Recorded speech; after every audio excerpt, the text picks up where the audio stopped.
மாணவ மாணவிய செல்வங்களுக்கு வணக்கம். நான் உங்கள் அஸ்வின். நாளைக்கு 12th கெமிஸ்ட்ரி பப்ளிக் எக்ஸாமினேஷன் இருக்கு. ஒரு ஃபைனல் செக்லிஸ்ட்காக ப்ரீவியஸ் இயர்ல வந்த எல்லா கொஷின் பேப்பர்ஸோட கம்பைலேஷனை பிடிஎஃப்ஸ் வந்து பார்த்தீங்கன்னா கீழே நான் லிங்க் டிஸ்கிரிப்ஷனில் கொடுத்துருக்கேன். ஒரு டைம் உள்ளே போயிட்டு எல்லாமே நீங்கள் செக் பண்ணி பாருங்கள், வெதர் நம்ம படிச்சிருக்கோமா, இந்த கொஷின்ஸ் எல்லாம் தரவா தெரியுமா அப்படின்றத ஒரு கொஷின் சாய்ஸ் விடாமல் எல்லாமே படித்து செக் பண்ணி பாருங்கள்.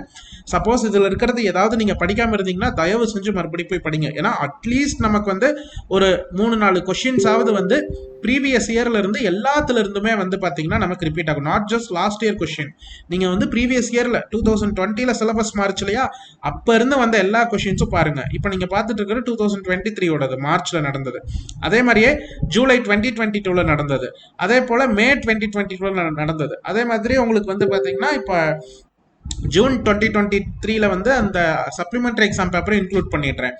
அதுக்கப்புறம் வந்து பாத்தீங்கன்னா நமக்கு அதுக்கு முன்னாடி வந்திருந்த எல்லா கொஷின்ஸ் மார்ச் 2020, அதுக்கப்புறம் இன்ஸ்டன்ட் எக்ஸாம் 2020, செப்டம்பர் 2020, அப்புறம் ஆகஸ்ட் 2021, இது எல்லாமே வந்து பார்த்தீங்கன்னா சாப்டர் வைஸ் நமக்கு ஒவ்வொன்றா பிரித்து கொடுத்துருக்காங்க.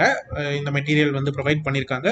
ஸோ இதோட லிங்கையும் நான் ஷேர் பண்ணுறேன். ஸோ அந்த கொஷின்ஸ் எல்லாமே வந்து பார்த்தீங்கன்னா அந்த ஆகஸ்ட் 2021 வரைக்கும் இருக்கிறது எல்லாமே நமக்கு சாப்டர் வைஸாகவும் கொடுத்துருக்காங்க. ஸோ இந்த சாப்டர்ஸ்ல நமக்கு இதெல்லாம் தெரியுதா அப்படின்றதையும் ஒரு டைம் நீங்கள் நல்லா தரவா பார்த்துருங்க. Wish you guys all the best. கண்டிப்பாக உங்களால் நாளைக்கு நல்லபடியாக ஸ்கோர் பண்ண முடியும். That's it. தேங்க்யூ. அண்ட் மறக்காம எல்லா கொஷின்ஸும் ஒரு டைம் நல்லா படிச்சிருங்க, எதையும் விட்டுறாதீங்க. தேங்க்யூ.